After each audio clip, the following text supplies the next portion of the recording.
ठीक है. Please, please, please, please, let us not do this. Please. Ask, please, Mr. Pranjit, please cooperate. You are a very sincere and senior member. Yes, Honorable Prime Minister, please. Let us show respect to the Honorable Mr. Prime Speaker, Minister. sir, It's a very important matter. to inform the honorable members of two important visits to our country in the last few weeks. Premier Wan Jiabao of China paid a state visit to India from April 9 to April 12, 2005. The visit was substantive in its outcome. Premier Wan has himself described it as historic. Sir, my meeting with the Chinese Premier on April 11 was most warm and productive. We signed a joint statement which contains a vision of where India-China relations are headed and an action plan for cooperation in bilateral, regional, and global domains. A copy of the joint statement is placed on the table of the House. 11 other agreements were signed, and the report of the Indo-China Joint Study Group on Comprehensive Trade and Economic Cooperation released. The range of agreements concluded reflects the rapid strides made in our relations with China in recent years. Premier Wan Jiabao and I agreed that Indo-China relations have entered a new phase of comprehensive development. In the joint statement, we have agreed to establish a strategic and cooperative partnership for peace and prosperity. It codifies the consensus between us that India-China relations transcend bilateral issues and have now acquired a global and strategic character. Sir, the partnership also reflects our desire to proactively resolve outstanding differences while not letting them come in the way of continued development of relations. This is not in the nature of a military pact or alliance, but reflects a congruence of purpose apart from a common perception of world events. A major outcome of the visit was the agreement on the political parameters and guiding principles for the settlement of the India-China boundary question. A copy of the agreement is placed on the table of this August House. This understanding has been possible as a result of deliberations between the special representatives of China and India on the boundary question. The institution of special representatives was created during my distinguished predecessor's visit to China in June 2003. The agreement is truly a major milestone on the way to the settlement of the boundary question.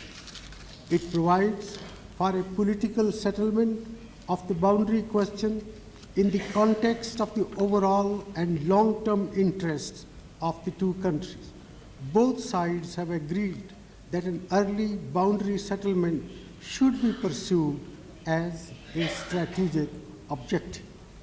The agreement sets out for the first time ever principles for an overall settlement of the India-China boundary question. While this understanding is of great significance, we do acknowledge that we are still quite some distance away from a final boundary settlement. We have agreed that in the meanwhile, the two sides will strictly respect and observe the line of actual control, maintain peace and tranquility in the border areas, and expedite the work of clarification and confirmation of the line of actual control. The protocol on the modalities for the implementation of confidence-building measures in the military field in the border areas signed during the Chinese Premier's visit will help in maintaining peace along the line of actual control. Sir, during my meeting with Premier Wan, he stated that China regarded Sikkim as an inalienable part of India, and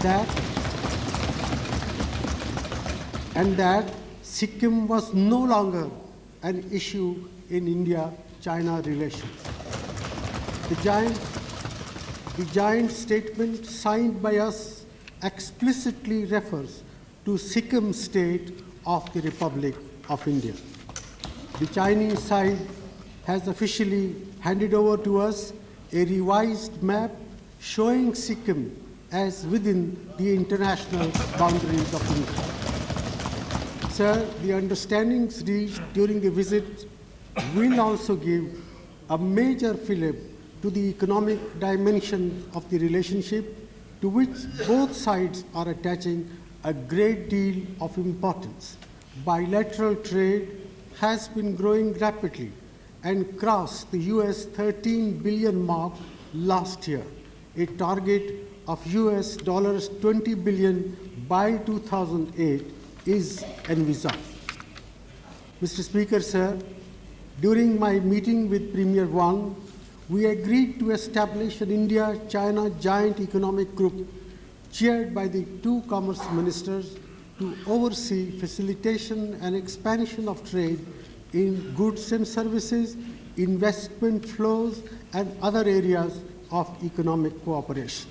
Premier Wan and I agreed to set up a joint task force as well to examine the feasibility and benefits of trading arrangement. Sir, the Chinese Premier and I also had a useful exchange of views on regional and multilateral issues. Among other things, we agreed on the importance of comprehensive reforms in the UN system. China conveyed that it attached great importance to the status of India in international affairs and understood and supported India's desire to play an active role in the UN and international forums. Sir, I believe the Chinese Premier's visit to India will give a significant boost to the all-round development of India-China relations. Our policy towards China is characterized by continuity and consensus. Sir, I now come to the visit of the President of Pakistan. Not now, please. Please, don't interrupt him, please. Please. Yes, refer to the boundaries, please. The President of Pakistan. Yes, please go. Please. Sir, I shall. But this is not the time. You have raised it. Honorable member, I have allowed you during the question hour also. Take it. I'm sure the Honorable Prime Minister will, at appropriate occasion, deal with it. Please, don't record anything more. Yes. I have allowed it to... Mister, please. Don't record it. No.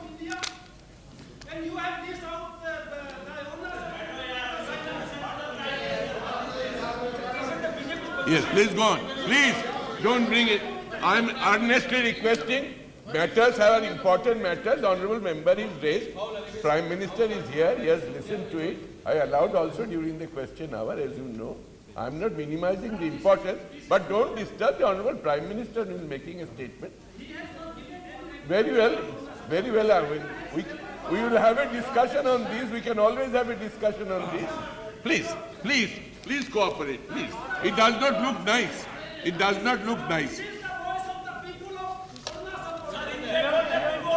Abhijay, don't.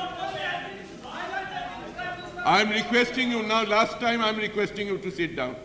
I'm requesting you for the last time to sit. Don't compel me to do anything.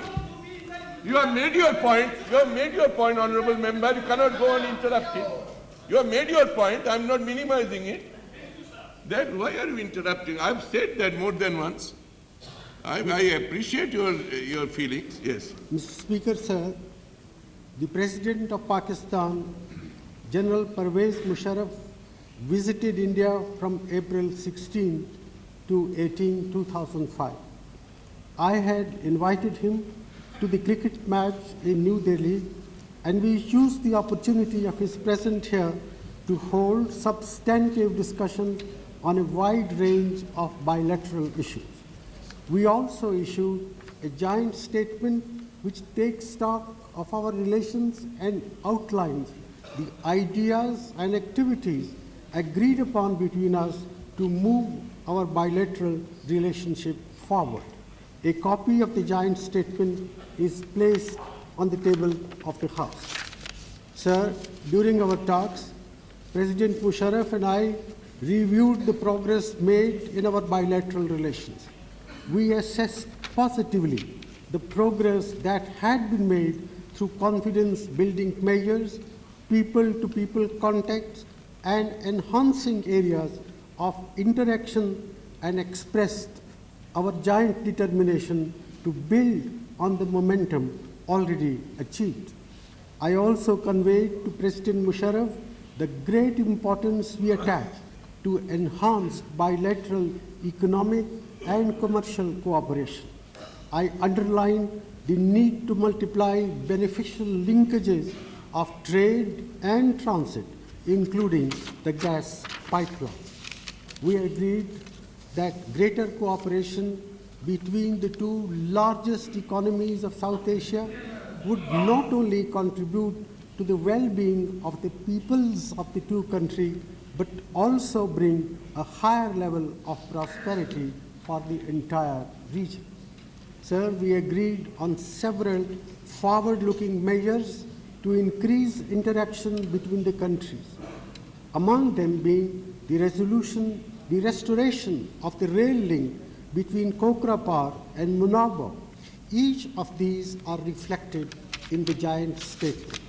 Sir, earlier in the month, we started this Srinagar-Muzaffarabad bus service despite terrorist threats and a dastardly suicide attack on the Srinagar Tourist Reception Center. The courage and determination of our peoples and the condemnation by our two governments as contained in the joint statement of attempts to disrupt this important initiative give us confidence for its continued and successful operation with even greater frequency in the future. Sir, I am convinced the bus service has tapped a latent reservoir of public support for greater people-to-people contact, especially among people living on either side of the line of control. Sir, the issue of Jammu and Kashmir was also discussed in a positive atmosphere. I emphasized that while the redrawing of boundaries was not possible, all measures that could bring the peoples on both sides together, including increased transportation linkages to facilitate greater traffic of people and trade across the border and the line of control, would help the process and create an atmosphere of mutual trust. Musharraf and I agreed to continue our discussions in a sincere, purposeful, and forward-looking manner. We have agreed to work together to carry forward the process and to bring the benefit of peace to the people of our two countries, and in particular, the people of Jammu and Kashmir. President Musharraf stressed the importance of addressing the Jammu and Kashmir issue. However, he also agreed that the confidence-building process between the two countries had made significant progress. We both felt that this process would contribute to promoting a general sense of trust and understanding in our two countries, which in turn would be conducive to creating the environment for a just, fair, and mutually acceptable solution to all outstanding issues. Consequently, we agreed to pursue further measures to enhance interaction and cooperation across the line of control, including agreed meeting points for divided families, trade, pilgrimages, and cultural interaction. Sir, the joint statement specifically reaffirmed the commitments made in the joint press statement of January 6, 2004, and the joint statement issued after the meeting of the Indian Prime Minister and the Pakistani President in New York on September 24, 2004. This reaffirmation addresses our concerns relating to terrorism from across the border. The joint statement also contained a pledge that terrorism would not be allowed to impede the peace process. It also underlines the importance of the peace process and the degree of improvement in relation between the two countries. Sir, while I am satisfied with the progress achieved in our talks during the visit, we should remain conscious of the difficulties ahead. The difficult issues that divide us have bedeviled relations between India and Pakistan for far too long to hope for an immediate resolution. The threat to the peace process from extremist forces and terrorist organizations has not been eliminated. Therefore, I mentioned to President Musharraf that the whole process of serious and sustained dialogue hinges on building an atmosphere of trust and confidence, free from violence and terror. We look forward to Pakistan implementing their assurances in letter and spirit. Sir, as honorable members are aware, the past year has been quite a remarkable one for our relations with Pakistan. The two countries successfully concluded one round of the composite dialogue and have already commenced the next round.